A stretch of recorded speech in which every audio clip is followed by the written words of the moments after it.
Thank you so much for joining us once again. This is Connecting Conversations with me, Carla, co-founder of Cohesia Connect. I'm so excited and delighted to be sharing our platform today with Puja Mitra. Puja, thank you so much for joining us for today. Tell us a little bit about yourself and a little bit about what you do. I think it's safe to say that I think we're a kindred spirit when it comes to issues of D&I, and your bubbly energy is very contagious. But before I feel it's best that you kind of show us and tell us a bit about who Puja is. Sure, thank you. It's a pleasure for me to be here today. So my name is Puja Mitra. I'm a diversity and inclusion lead, currently working in a nonprofit into education. But in terms of my overall professional journey, I have around 14 years of experience, both doing people and diversity and inclusion roles as a consultant and also doing in-house roles. Fun, like as a person, from a little bit about my personal self. So I grew up in India.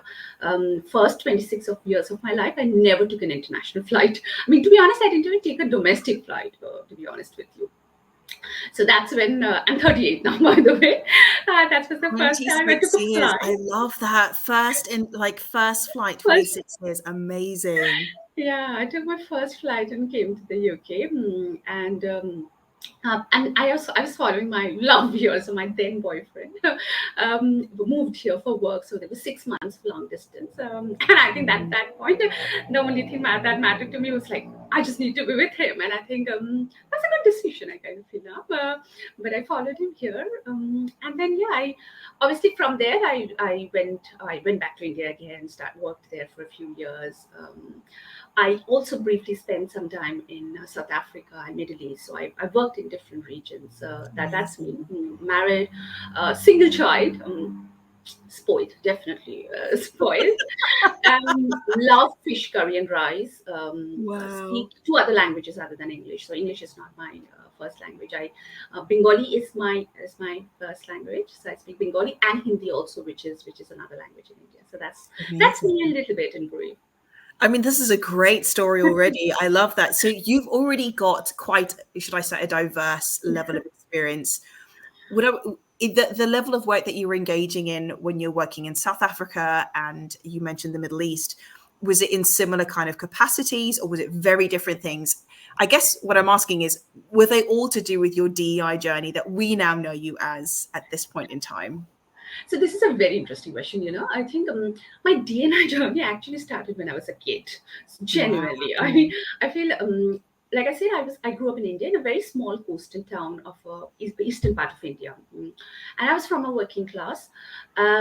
We had struggles in our day to day life, but what I saw was my the passion that my parents and my overall family, my uncle, aunt, most of them lived in like within a mile. The passion they had, like for different grassroots level of work, whether it's healthcare, whether it's education, women empowerment, social justice, that was amazing. So I grew up with that. It's safe to say, I was my mom's assistant ever since I was 3 year old. I think I was a huge fan of my mom. So I was her assistant. So I was into that kind of work. Going with my mom to different kinds of places she was going for work, and I was just there all the time. And then later, I think when I moved for university, when I left school and moved to a different city all by myself, that's when I started doing lots of voluntary work.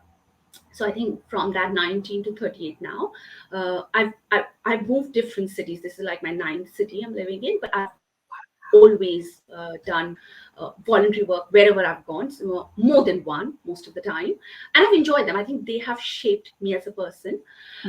So when actually, and I think 10 years back, finally, when there was it was a people role. It was a new venture I joined. I went to India, back from UK when I went to India for a brief period of time. There's a new venture I joined, and I was responsible for mostly people side of things, but there was a lot of inclusion work I was doing, and I think that was the time when we were not saying like DNI. No, At least it didn't reach India that time. But I was responsible for a lot of belonging, inclusion piece of work. It was a lot of transformation project that time. So I was involved in a lot of culture change of kind of work. I first joined. That was the first time I joined in a professional capacity as to the Women Network. Now that was super not formal like these days, and I'm not sure quite how much we contributed, but I feel that was my first kind of activism at work. I felt that was my Mm, first journey. And also, there was a lot of CSR, work I was leading on in that space. I was very lucky; leaders supported me in that space. So finally, when in 2019, as a day job, I got offered a DNI role. I was like, and that amazing. was in the social sector. I left behind on the private sector, and I was like, this is exactly what I need to do. This is Mm, exactly where my heart lies. I've possibly been dreaming of this job. I yeah, didn't know that would come as a diversity and inclusion professional job, but when it came, I just felt that I was home. that's uh, amazing. and I joined housing, but 2 years later, then I moved to London. I was in Norwich at that time, but then I moved to London in the middle of COVID. But I think when I came to education, I was like, yeah, this is going to be home for a long time. I'm definitely. I definitely love what I do. I mean, my colleague wouldn't agree all the time, and I'm some days very grumpy, which I can be. I read the news, get grumpy, and that's I don't like my job. And then my colleagues are you sure? I know you can't live without this job. So I Yeah. feel if they ever listen to this, they're going to love it. They will keep you an account for such statements to be made. I Yeah. love how you've shared the kind of transition. You've occupied spaces of diversity and inclusion. Firstly, what an incredible environment to be growing up in terms of it was already part of the tapestry in your background because of family, social justice, medical, medical field, education. It was part of the language at home, and to see you transition into those spaces in a professional capacity with, you know, with diversity and inclusion and belonging so early on, that's incredible. It's not, I think, that often some people, certainly for me personally, discovering that actually this feels like home, the way that you've described, it really resonates with me. But that came quite late on in the journey because I didn't know what it was. And it, like you, actually, now that it's become almost formalized as something like, no, this is a real thing. Is a genre all on its own, almost, is an issue that requires very specific focus, and we need to have, seats at the table where everybody is feeling belonging as part of it, and also they have a part to play in how this plays out.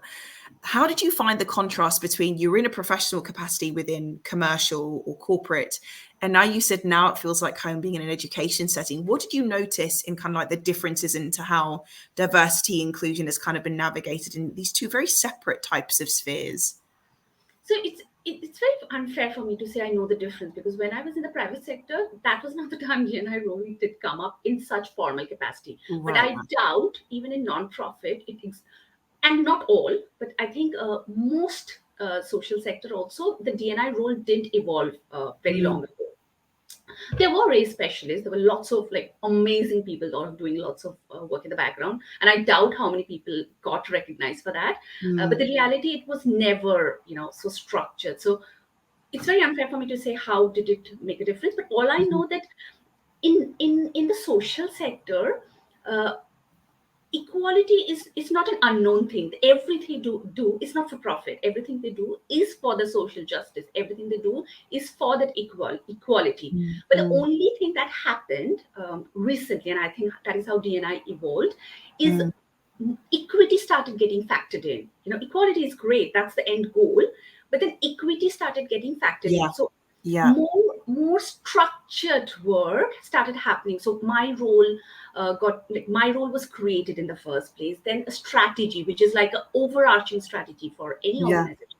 I've yeah. now moved to two organizations in the social sector space, but I've seen that there's Mm, so much passion now. Whatever they're trying to do, DNI is getting embedded into it. Like when I yeah. joined my current organization, that's what my line manager keeps saying all the time, that if this is a work, DNI needs to be here. DNI can't be here, and I feel Yes. that's so powerful. And I think that is possibly the difference between profit and Mm, non-profit. research by McKinsey and BCG, a lot of this is going to make you have profit. Yeah. So that's how a lot of these profit mindset is there, and that's not bad. I think we are in a world that is important, and I Yep. think Yeah. that's there. But when it comes to non-profit, it's much bigger, greater intent there. So I Okay. feel that is why I kind of feel that I feel at home, because I'm constantly like, Yeah. everybody is equally passionate. Everybody is equally in their own space. So if I am passionate about one thing, there are, like in the education team, say, people who are directly working with children.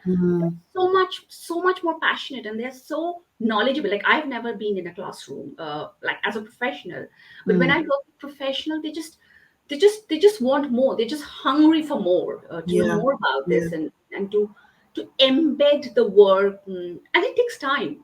I'm not saying It that really, anybody really does a does. perfect job at the moment. Yeah. I'm not doing a perfect job, but we just very hungry for that knowledge. We're very hungry, to make that happen. I love how you've described that. And I think what you've already got in terms of half of the success from what you're describing is that there is an approach where everybody is passionate about being involved with this. And this is how, like, we know that if we're going to talk about issues of diversity, I love that you've raised the word equity. That's something that is a real big resonator here with us here at Cohesia Connect. It's the acknowledgement that yes, equality is one thing, but not everybody is starting to get to their destinations from the same standpoint. And without that acknowledgement, we're not going to make the progress and growth that we really feel in terms of the impact that we know that needs to be done.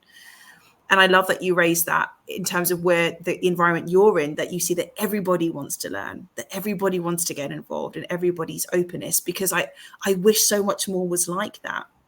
I wish so many more kind of communities felt the same way. But I know this is a journey, and we know that it's kind It of is a journey. new. It's a journey. Like, I think we have to have the kind of mindset that we're here for a long distance run. It's a marathon. It's definitely not going to No, be a no, sprint no. to see that. And also because the acknowledgement with regards to what D&I actually is the fact that it is ever evolving. It is a spectrum of things that, yes, we feel we might be scratching the surface on a couple of obvious, protected characteristics or areas that really require focus because it's immediately in our face.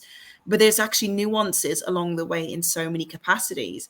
So I guess this kind of like leads into kind of my next question. What does diversity, equity, and inclusion mean for you? I always feel that, for many of us, when we get involved with DEI, it's personal. There was a personal connection moment that got us onto the pathway. I love that you shared some of your background as like it kind of was already in the genes. It's in the water that I was drinking at home. But what does it mean for you, and what's the personal implication for you around diversity, equity, and inclusion? So, I feel, I just feel like one of the things that changed my life, and I mean, diversity and inclusion right now, I feel like that's everything for me. And I'm not at all exaggerating here. I think from the time I wake up to the time, I mean, once I feel, this is what I tell myself, once I've done this role now, uh, I have become a very different person. I don't think I can be the person I was before. I'm much more. I mean, I Mm, still do lots of. I mean, there's lots of non-inclusive things I still do possibly, and I know people call out as well. But that the conscious understanding, that how people are disproportionately getting impacted by some mm, of these protected characteristics. It's yeah, not only the protected characteristic of Equality Act, but other yeah, than that as well, some of these characteristics can impact people in so many different ways. I yeah, think those, when you reflect, that's a lot to live with. And I think that has become to me, this role has made me, I wouldn't say a better person, but much more a thoughtful person. yeah, I've yeah. genuinely become. So DNA is everything to me. But one thing actually changed my life, I would say, is, again, it's a sequence. So I'm a relatively upper caste woman in India. So in India we have caste Yeah. system, which is not at all exciting, which is not fun. It has created so much disproportionate impact on so-called lower caste. Now I had lots of privileges. My last name, I didn't earn it, but I had lots of privileges. However, when I started dating my then boyfriend, who's my now husband, when I was 19, and we lived in the same place, so he was my childhood friend. Mm. He's a Muslim. He's born in a Muslim family. So I was an upper caste Hindu, so-called upper caste. I can't say upper caste, so-called upper caste Yeah, Hindu, yeah, born in a Hindu family. He was born in a Muslim family. Now, Muslims, people are minority in the country, in yeah, India. The experiences he had, I had no clue. He was my friend. Uh, and I thought I belonged to a very, very liberal and thoughtful family. But I had no clue the life he was living until that time and yeah. what was in front of him. Because only after that, the Islamophobia just, I think it was always there, but it just Okay, reached new heights. right. And then obviously we were dating, then we decided to get married, and I think that was the time, I'm sorry if I'm triggering you or anybody who would watch this video, that people get killed to have those sort of interfaith marriages in India. That is Wow. so, that is no so no, possibly common, but so not, and it was 2011, so things are slowly changing, I would think. But Okay. it wasn't the easiest thing to do. Now my our families were very, very supportive, but there's society also. There was lots of risk, and there were the experiences when we first tried to get our house, people weren't ready to give us houses, and people were asking very embarrassing, very insulting questions to my husband because of his religion. And suddenly I realized that, as shared experience, just this was so difficult for me to swallow, because I lived with pride, I lived with lots of privileges, and I had no clue what it feels like to be from the marginalized community. Yeah. And then, by this time we moved to UK, right? And I tell this, everybody laughs at me. It's like, you know what? I didn't know I was a brown woman. I thought I was a Bengali woman. So yeah, who thought I was a brown woman? No one told that to me. We are possibly all the like similar shades back in India. So we Yeah. deep down, it's brown, maybe all of us. So I came here and I discovered, and I lived in a place which was very racially not diverse. And I that's when discovered, oh my God, I definitely don't.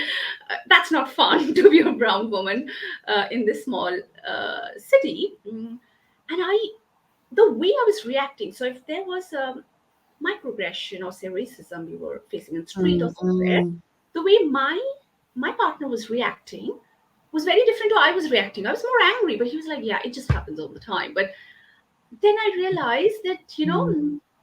how much it has impacted his life over the years. So that then made me even more compassionate as a person and really understand that, you know, things happen in life, things do happen in life. And it's just then that's when you realize that, yes, having a privilege is so powerful. Use it if you have it, and when you don't have it, that's a very vulnerable situation. So but then what you could do is then speak up about it, like wherever in Mm, whatever capacity you can, mm, you mm, have to talk mm. about it, right?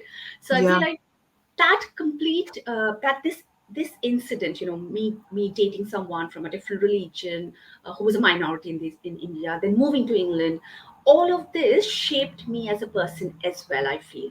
And definitely made me more passionate in this space. Yeah. That is such a powerful story. I wasn't expecting that, but like I said, I do feel that so many will resonate and connect with the fact that when we are on this journey with diversity and inclusion, there is a personal connection with it, which is what makes us and drives the passion behind it. And it sounds like you, despite living with it at home in the capacities that you've mentioned, you've engaged with this in the professional world. Do you think that in our current society right now that we're actually touching all the bases now, that we have covered all of the kind of like the standing points as to what is important in diversity inclusion, or do you think there's still work to be done? Can you give us some examples of areas that you feel maybe have not had yet opportunity to be kind of raised within the diversity and inclusion remit in a way that we're all engaging with it in society as public kind of knowledge that we're all consuming? No, so I this is my opinion, of course, but I just feel like you haven't got covered. There's already a lot out there, and Yeah, loads of leaders in this space have actually worked hard to put together what we see in Equality Act. It might not seem, wise in social mobility, social class there, but there's a yeah, lot already. But I would still say uh, we have so much to listen. We have so much to. People have very different, unique experiences. People have, we haven't heard all of them. We are still learning in this space, and I think mm, that is why we can never. I mean, at least for the next few years, I wouldn't say we have covered all bases.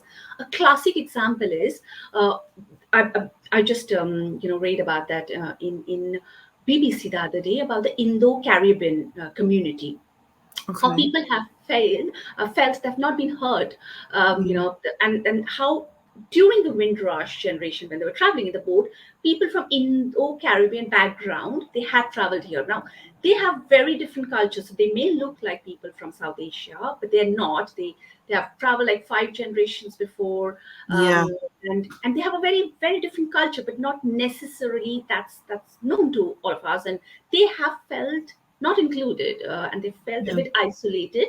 Not included is the wrong word, but not felt a bit isolated, like no one knew about them. But I yeah, feel there are many, many such stories, many, so many things, even say in the space of disability.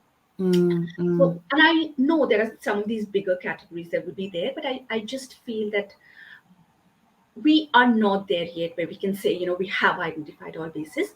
Plus, see, even what we've identified, there's so much deep dive we need to do. So, say, for example, when we're talking about, different kinds of biases, and, we're talking about different kinds of inclusion and belonging, we're talking about, say, accent, the disproportionate impact on yeah, people yeah, when people have a different accent, or we are talking about neurodiversity and mental health. We're talking about well-being, but technological well-being. We're not necessarily talking a lot about that. We're talking mm-hmm, about gender pay gap, but we're not necessarily talking a lot about pension pay gap. We are talking about lots of biases, but political affiliation bias. That's quite important. It's not that it's not unknown, but we're mm, not necessarily integrating in our day-to-day conversations. The people do have mm, political beliefs. Is it somewhere people feel safe to talk about at work? What is right, the best way we can present right, ourselves and still have very different views, yeah, very passionate, but then still coexist, just like football teams. I mean, I yeah, don't watch football, but people very passionate about different football teams. I know in England mm, they're mm, best of friends with two different supporters of different football teams, and there's a beautiful way of coexisting, if even if you have very, very different views. yeah. But I think some of these deep dives we are yet to do. So that's my view. We have a long way to go in that space. And thank you for raising that. I think anyone that comes across this conversation, you've already triggered thoughts like these are areas that we've not even considered. And you've got into some detail as to how some of the areas that we may think that we are aware of, we're not looking at the nuances of the sub kind of issues that are connected or associated with some of those larger areas. I think that's really important to be aware. Again, this goes down to this is a marathon, it is not a sprint. And this is part of that journey. We're going to uncover and engage with things further when we feel we've made some progress towards the direction of creating better environments that are more inclusive and more like aware with diversity. I want to kind of go on a little bit further and talk about on your journey so far, where have you seen some really positive breakthroughs and where have you seen some kind of also maybe some breakdowns in the as a result of being within this kind of field within DEI? So I think there are lots of breakthroughs. It's a very hard question because there's so It's many. broad. It's meant to be. It's a very big joy, the amount Yeah. of things that is happening, like cultural intelligence, for example, say the Yeah. work on Islamophobia. Say, they're really. I love those conversations that are happening Mm, in this different spaces. But there are two of my favorite things. The first is the amount of research, the amount of data, the yes. amount of evidence that is there, qualitative data, quantitative data that is out there. That Mm, is, and it's not just about building up the case because the case is established clearly, but that actually tells people stories, that tells about people's the impact it is having on people, whether in mm, society, whether in workplace, the systematic discrimination, this that has happened, the systematic biases that are there. Also, I kind of feel it takes back to history.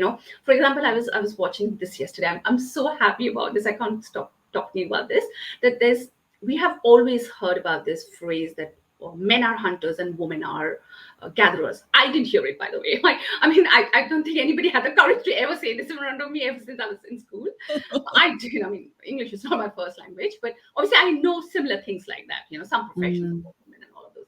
But apparently, there's a research now that says women were hunters for a very long time.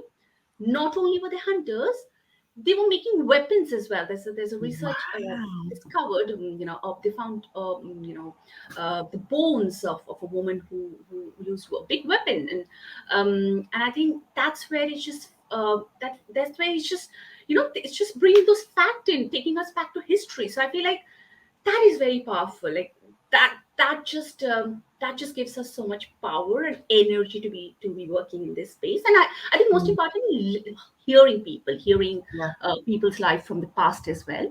Hmm. But the second thing, I'm quite conscious that might not be joy for lots of people. I'm a cisgender heterosexual woman, so I have a privilege here. But lots of countries in the last few years have same-sex marriage as a law now in the country. Now, that's sad. Why do other countries do not have that, right? Anybody is free to choose who they love, who they want to stay. That's so cruel. Like love is everything in this world, right? That keeps us going, and that and not letting anyone do that, I just feel it's so cruel. But even then, I kind of feel I'm just very excited that so many countries are moving towards that. Okay. And the latest I saw was Peru, and obviously recently South Africa and a few other countries have been part of this journey where they're making this legal. Now, I understand the frustration that so many people with lived experience have in this space, that why there are other countries who are not in that space yet. But I just feel this is pure joy to me that we are, as a globe, as humanity, we are possibly moving in a very inclusive journey. We are celebrating love is love in the true form.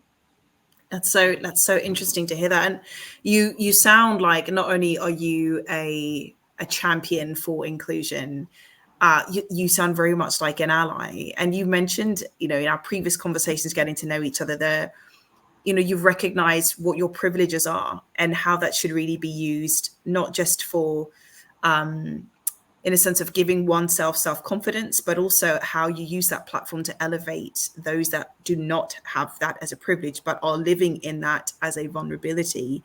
And you mentioned something, and I've never heard this from, I think, or engaged with this conversation from anybody that shares your background. And you spoke about how hair is such a big passion of yours on the basis of looking at those who come from Afro-Caribbean backgrounds, how you find yourself as an ally because you recognize, even though you might be also a woman of ethnicity in a country that isn't originally hers, you find your voice in supporting others. It's quite a complex conversation. I wondered if you wouldn't mind sharing some more about that with us. Yeah, so you know what? This is where again, like these are the things we can be very passionate, but we can also be very non-inclusive at some. And I'm talking about just myself. I think I when I first moved to England, I was all about myself. I have this problem. I am facing racism. I don't understand the accent. It's all about me for 1 year and constantly complain. And then I had this very, very good friend of mine, a black woman, and she then shared about her hair experience and growing up in this country and lots of things. Mm. That's when I understood. I think that was the first real time jerk I had. I was like, you know what? I'm just talking about myself. It's just about me. But colorism exists in our society. I know that. I do have privileges. I did have so many privileges in the past, and this is where I do have a privilege. And I think that was and I have to give credit to that friend. That friend was extremely, extremely knowledgeable and extremely, Mm. explained me in a way which is a moment I reflected that had so much Yeah. power on me and Yeah. influence on me. And I kind of from that time I just felt like if I have a privilege here, I like I said, I'm a woman of color, but I definitely have a privilege. Like I always get complimented for my hair. I've never had to Mm. worry. I just wake up and go to work, and people say, "Oh, you look great." Like I've never had to worry. But when I have close friends, I have colleagues, when I hear that it's a lot, right? First of all, there's so much bias, there's so much systematic discrimination that has happened in Mm, the mm, place, in society as a whole, in the globe. And mm, then this, when people wake up, they just can't wake up and come to me or come to work like me. And then, do we really understand what happens, if I have to go to swimming? I'm just, especially I've got short hairs, I just go for swimming. I didn't learn swimming, by the way. I tried for a year, I failed. I hope my career will resume. But I just, so many things I've done. So that's when I started doing this. At that time when I heard this conversation, it was way back. I was doing DNI role. But when I started doing the DNI role, mm, even in my role or outside, when I'm not doing this role in my personal space, I can't stop talking about this, because I feel like your hair, just like my skin color, is our pride. okay. And no one can take away anyone's uniqueness and pride from someone. And definitely when it comes to, say, learning journey, definitely when it comes to, say, joy of life, you just, we who have a privilege, we need to support those people who do not have that privilege. Mm, mm. It's so powerful, I think, listening to, I think, your journey, and I appreciate your transparency and honesty about it. And I think if we are really going to make the progress that we would like to see, it's, you are so unabashedly unashamed of acknowledging where you start, what happened in terms of, the 180 journey, or the moment in the road where it was a moment of reflection and you considered things, and then you took a completely different shift in approach, mindset, and you've been so proactive in amplifying other people's stories. You've become an ally. You've, delved into further research, trying to educate yourself. And I find that so admirable, and I just want to thank you for that. And I feel more of us should be inspired by that example. And I think one of the things I wanted to ask you is, where it's so lovely in conversations like what we're sharing today, this is how we get to that place of kind of gathering the community. It's empowering and enriching and creating strength behind the drive of those that feel themselves called to this platform of, we are in the DNI or run. This is what we want to do, impact change. I might have a different area or specialism or area of interest than you do, but together we know that we can see change. And I think, from your perspective of where things are in the journey, in the space that you occupy with regards to diversity, equity, and inclusion, do you feel that as a community of practitioners, we are in a good space of unity? Or do you feel that actually perhaps we are still quite divisive? And after considering that, what do we need to do to get it better? So yeah, I'm yeah, one of my recently a friend told me, "You're hopelessly romantic, but you're hopelessly optimistic as well." I am. You have to be. You have to be. Else you'll just cry. Honestly, you will. So I feel, no, we were talking about dating at that time, and my friend didn't appreciate me being hopelessly optimistic at that time. So, but having said that, I just, I think this is what I feel, that we as DNI professional, we have our own areas of passion. We are we're not decisive. That's clearly, I don't think. But what is happening is, not all of us know how to make intersectionality work. That is complex. Mm, We all want to do that. We would all love to do that. mm, However, that's not straightforward. Anything to do in DNI is not straightforward. no. Intersectionality in itself uh, is amazing. We know something like that, but it's not very straightforward to do that. Plus, I genuinely feel activist. Like I have friends who are like, and especially my parents, like they have not done this job, but they're like activists in their own space. Um, so you just need to be passionate. So sometimes, if it's just about that one topic, I think everybody plays different roles in society. So Mhm, mhm. I'm not a race or gender specialist, although in the past I've done that role as a consultant. But at the moment, I'm a DNI specialist, so I have to look into a lot of remit, and I think that's where I go externally to get those advices for people who do one thing, gender or say race. And I think that passion is also important, right? Like, Like just like street activism is important, just like research is important, everybody is playing their own roles. So until that just extreme passion is there, we can't get there. This, as a society, unfortunately, we are far behind in lots of things. Yeah. So I kind of feel we are all doing really well. It's just that we're taking a bit of our own time as well as DNI professionals to actually understand some of this in deeper. But some people have really achieved that space, where they're doing it really well. But I personally feel I have to learn that so much. I mean, even though some of these things I know, some of these things I feel I need to do better, I don't know how to do it. So I feel maybe there are people like me who are there, and I think give if we get some more time, I think our future, my nephews and nieces, that's my goal. My nephews and nieces grows up and they say, oh no, like this existed and they don't know about it. There's a society where these don't exist at all. So that's my dream. I was just about to say, what would you hope to see in 5 years' time, or even in the next generation? What does that look like for you? And you've mentioned when you, again, it's so personal, isn't it? I want to see my family. I want to see my nieces, my nephews experience a world where this isn't a question to have to navigate, I'd love you to kind of share a little bit more about that. Like, in your estimation, what would you like to see within the next generation in the way that we have evolved with issues of Yeah. inclusion and diversity and So I equity? can think of one thing. When I was growing up, I was very irate that in India, girls didn't go to school. Girls didn't have access to education, and there was this one man, and I think that's where Elijah is so powerful. Like, he was a man, Ishwar Chandra Vidyashagar. He made sure that girls go to school, girls have access to education.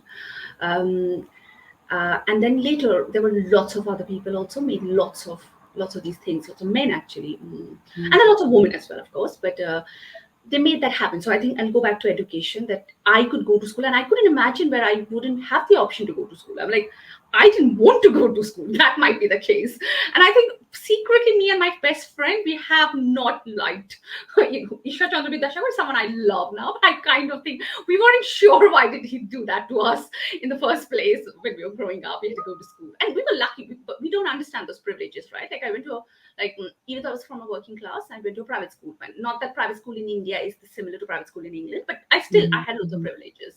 But I just feel that my nephew and nieces reads about some of these things which are currently facing. If my niece and nephew comes here, they're like, "Oh, did you face something like this? Was there racism?" And they're like, "Oh no, it's not there anymore." Like, we Yeah. need to, like, I imagine a world like that. We have made progress, and we just need to learn from that. But this time it has to be faster, very very fast.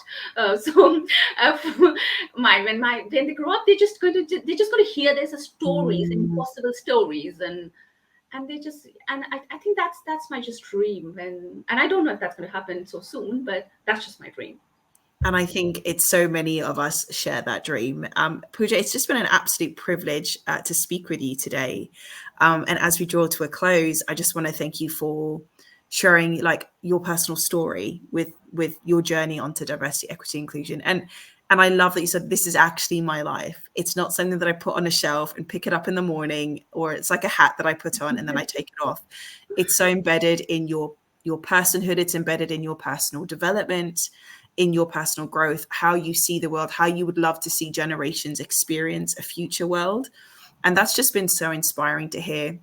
So I want to thank you for being with us today. And I know that anybody else that comes across this conversation will be equally as inspired by just hearing some of your pearls of wisdom on how to approach this very complex journey that is D&I, this long marathon that we've signed ourselves up for, which we can never get away from because it's there. And those of us that have chosen to really focus a specialism on it, that, coming with passion, as you've described, coming with an open heart to learn and be constantly open to learn and constantly open to hearing, the truth of people's stories, and not fit into the tick boxes alone, but to hear where people are experiencing their lives within this realm that is diversity, equity, and inclusion, is really going to be the powerhouse behind movement in what we would love to see as a future with DEI.